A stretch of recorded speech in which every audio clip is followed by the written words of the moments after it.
शाहीन शाह अफरीदी के बारे में कुछ दिन पहले ये खबर आई कि उन्हें टीम से ड्रॉप कर दिया गया है और डॉक्टर्स के मशवरे के मुताबिक उनको एशिया कप में और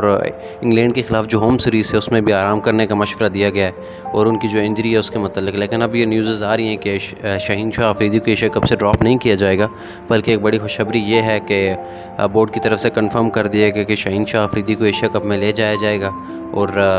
लेकिन इस पर भी टर्न अराउंड यू टर्न यही है कि शाहीन शाह अफरीदी सिर्फ टीम के साथ जाएंगे और डॉक्टर्स और जितने भी फिजियो हैं वो उनकी वहीं पे मॉनिटरिंग करेंगे और एशिया कप में वो आराम ही करेंगे। लेकिन जो बोर्ड की और जितने भी ऑफिशियल्स हैं उनकी नज़र, मैनेजमेंट की नज़र इस टाइम इस चीज़ के ऊपर है कि शाहीन शाह अफरीदी अब एशिया कप से तो ड्रॉप हो ही गए हैं, लेकिन अब उनको उनकी केयर की जाए और उनको मुसलसल मॉनिटर किया जाए और जितने भी डॉक्टर्स उनको देखें और उनको जो T20 वर्ल्ड कप है उसके लिए फ़िट किया जाए, ताकि क्यों बहुत बड़ा इवेंट है उसके ऊपर शाहीन शाह अफरीदी जो पाकिस्तान की बॉलिंग की रीढ़ की हड्डी माने जाते हैं और बड़ा नुकसान हो गया एशिया कप में भी इंडिया के ख़िलाफ़ और बाकी पूरे एशिया कप में भी बड़ा मिस करेंगे हम सारे फैंस और टीम भी शाहीन शाह अफरीदी को। तो सब मैनेजमेंट की नज़र इस टाइम शाहीन शाह अफरीदी की फ़िटनेस के ऊपर है ताकि उनको